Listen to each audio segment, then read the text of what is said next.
दोस्तों, हमने आपको ये खबर बताई थी कि कैसे भारत अब वेनेजुला से क्रूड ऑयल का आयात शुरू कर चुका है। लेकिन जहां एक तरफ भारत इस नई डेवलपमेंट को लेकर काफी पॉजिटिव था और हम उम्मीद कर रहे थे कि आने वाले समय में वेनेजुला एक बार फिर से भारत को उतनी ही बड़ी संख्या में क्रूड ऑयल का निर्यात कर सकेगा जितना पहले किया करता था, वहीं दूसरी तरफ वेनेजुला के अलग ही प्लान है, जिसकी वजह से वेनेजुला को खुद तो नुकसान होगा ही, साथ ही भारत को भी बड़ी परेशानी हो सकती है। दरअसल दोस्तों, सामने निकल कर आ रही लेटेस्ट अपडेट के मुताबिक वेनेजुला के राष्ट्रपति ने अपने देश में एक वोटिंग कंडक्ट कराई। यह वोटिंग किसी हिस्से में सरकार बनाने या गिराने को लेकर नहीं थी, बल्कि इस मुद्दे पर थी कि क्या वेनेजुला को अपने पड़ोसी देश गयाना के ऊपर हमला करते हुए उनकी एक बड़ी जमीन हड़प लेनी चाहिए, जिसके अंदर बड़ी संख्या में क्रूड ऑयल और नेचुरल गैस के रिजर्व मौजूद है, ताकि इन रिजर्व से वेनेजुला को फायदा हो सके। हैरानी की बात तो यह है कि वेनेजुला के पास खुद दुनिया के सबसे ज्यादा प्रूवन क्रूड ऑयल रिजर्व मौजूद है। दोस्तों, वेनेजुला के पास 300 बिलियन बैरल क्रूड ऑयल की प्रूवन रिजर्व मौजूद है, जो दुनिया में 18% क्रूड ऑयल अकेले अपने पास रखता है।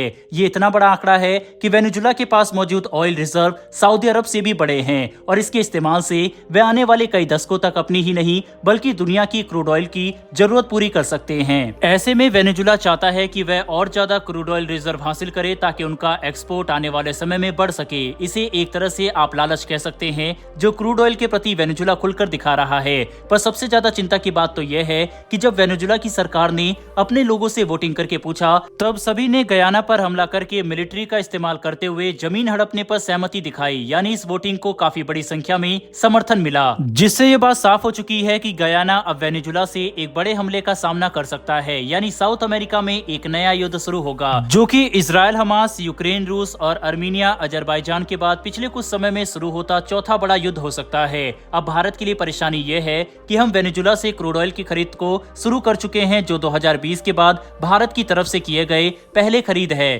क्योंकि अगस्त 2017 से अमेरिका ने वेनेजुला पर प्रतिबंध लगाए थे और उसके बाद से 2023 में ही ये प्रतिबंध कमजोर किए गए। इसके बाद भारत वेनेजुला को मिडिल ईस्ट और रूस पर से क्रूड ऑयल समेत नेचुरल गैस को लेकर अपनी निर्भरता कम करने के लिए एक बड़े सप्लायर के तौर पर देख रहा था। पर अगर वेनेजुला गयाना पर हमला करता है तो इससे पश्चिमी देश और खास करके अमेरिका को वेनेजुला के खिलाफ कदम उठाने का एक और नया मौका मिल जाएगा, जिसमें भारत भी कुछ नहीं कर सकेगा। ऐसे में अगर वेनेजुला पर फिर से प्रतिबंध लगाए जाते हैं तो ये भारत की परियोजना के लिए काफी नुकसानदायक होगा।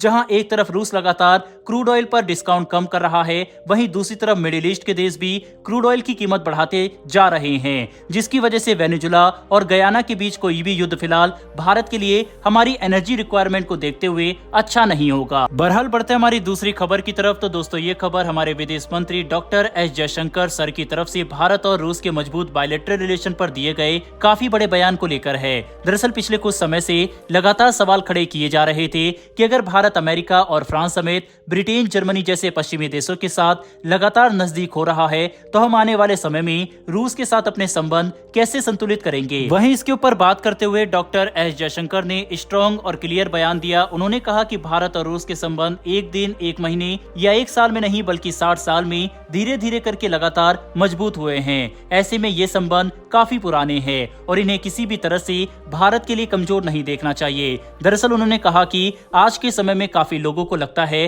कि भारत और रूस के संबंध में किसी तरह की परेशानी है और रूस भारत के विकास में बाधा डाल रहा है, लेकिन ऐसा कुछ भी नहीं है। उल्टा बात तो यह है कि रूस ने भारत को एक बार नहीं बल्कि कई बार जरूरत पड़ने पर बचाया और हम इस चीज को बिल्कुल भी नहीं भूल सकते। वहीं पर हथियारों और इकोनॉमी से लेकर टेक्नोलॉजी पर रूस के ऊपर निर्भर करने की बात पर डॉक्टर जयशंकर ने कहा कि दिन के अंत में भारत पर ही निर्भर करता है कि हम किसके ऊपर निर्भर होना चाहते हैं। अगर हम चाहें तो ये हथियार अमेरिका या फ्रांस से भी खरीद सकते हैं। मतलब डॉक्टर जयशंकर बताना चाह रहे थे कि भारत के ऊपर ही डिपेंड करता है कि हम किस देश के साथ अपने संबंध मजबूत करेंगे। इतना ही नहीं बल्कि उन्होंने जियोग्राफी के आधार पर भी समझाया और कहा कि अगर हम यूरेशियम लैंडमास की तरफ नजर डालेंगे तो आपको समझ में आएगा कि भू राजनीतिक समीकरणों के काफी बेसिक नियम के अनुसार ही भारत और रूस के मजबूत संबंध काफी जरूरी है, जिससे दोनों देशों को फायदा होता है। इससे न सिर्फ हमारे रीजन में स्थिरता बनी रहती है, बल्कि दोनों देश टेक्नोलॉजी से लेकर डिफेंस और इकोनॉमी के क्षेत्र में लगातार पार्टनरशिप करते हुए एक दूसरे को फायदा भी पहुंचा रहे हैं। कुल मिलाकर समझने की कोशिश करें तो डॉक्टर जयशंकर ने ये बात क्लियर कर दी है